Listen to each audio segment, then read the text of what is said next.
Talio interwebs, my name is Soarhope, and welcome to another exciting episode of Xur's Inventory.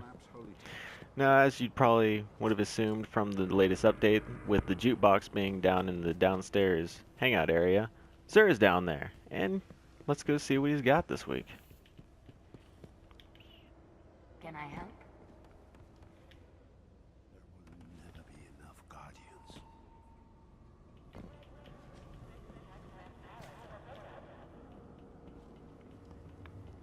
Bodies come and go, but the cells Alright, so here we go. and if they forget, then Guardian.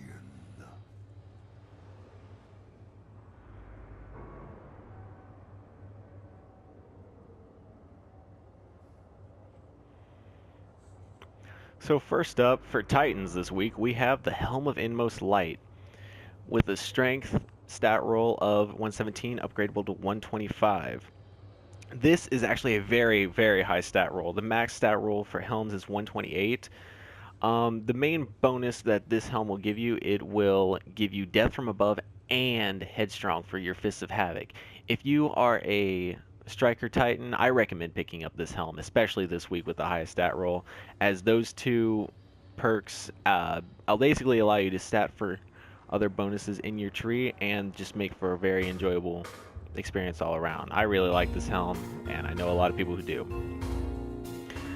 For the hunters this week, we have the Radiant Dance Machines. Strength stat roll of 140, upgradable to 150. This is another pretty high stat roll. Max stat roll for boots right now is at 154. The main two bonuses that this will give you is it'll allow you to carry more heavy weapon ammo, and it'll allow you to move quicker while aiming. This is not a very useful exotic all around. It can have uses in PvP if you like to be quick on your feet and try to like juke out your opponents. But other than that, I don't put much use in it. It's basically only useful for the heavy ammo that you can gain, but you can get that from raid boots. So I don't recommend this exotic unless you're a collector or you really want to use it in PvP.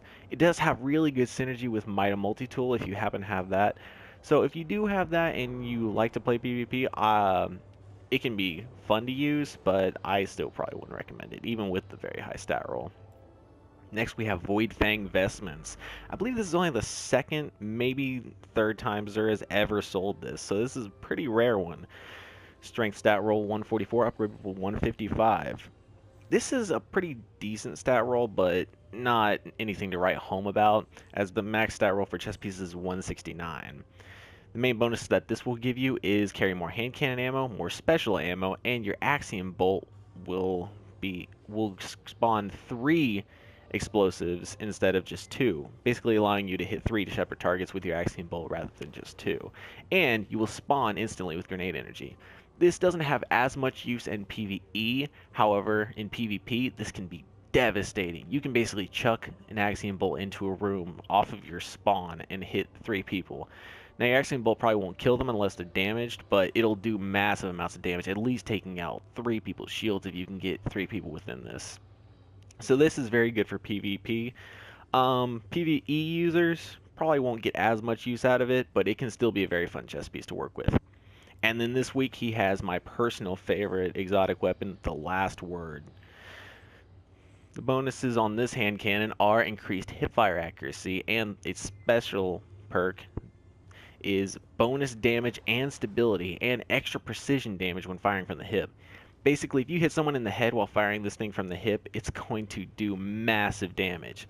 You can also fan fire this weapon, basically meaning that you can hold down the trigger and this thing will fire in full auto.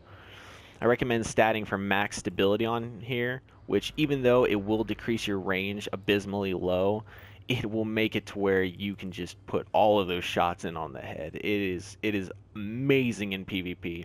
Again, PvE users probably won't find as much use for it, even though I do, but in PvP there is absolutely no better gun for you to have on your sidearm if you are good with your accuracy.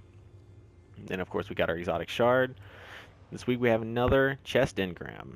So if you want to pick up the Void Fang Vestments, try your luck at the chest engram first. This week for upgrades, we have the Knucklehead Radar with a strength 94 upgradable to 101. This is an abysmally low stat roll. I do not recommend you leveling up this week unless you absolutely need a level 32 exotic helm. This is not a good one. Then we have Acleophage Symbiote, 117 upgradable to 125. This is actually pretty good. As the max stat roll for helms is 128. So if you need to upgrade your Acleophage Symbiote, this would be a pretty good time to use it. Next we have Crest of Alpalupi, 129 upgradable to 139. Not a good one at all. I would pass on upgrading this week. Armamentarium, 138 upgradable to 148. This is a bit better, but still not very good. I would pass on upgrading this week. Heart of Paraxic Fire, 141 upgradable to 151. Now we're getting into kind of the mediocre territory. If you need to upgrade it this week, this is pretty good, but it's kind of like the bare minimum that I would recommend. I would wait for a higher one, but this is all right if you absolutely need it. Sunbreakers, 98 upgradable to 105. For gauntlets, the max is 113, so this is okay, but you probably don't need it. Then we have Hardlight, Suros Regime, Red Death, Thorn, Plan C, Patience in Time, and Hawkmoon. And then for his curios this week, we have Pulse Rifle Telemetry, Hand Cannon Telemetry, Shotgun Telemetry, a Plasma Drive, a Void Drive, and some Heavy Ammo Synth. Overall, this is a very good week for PvP users. Not so much for PvE users, but if you like PvP, this is definitely your week, no matter what class you're rocking. Alright, well, that's it for me, guys. See you next week.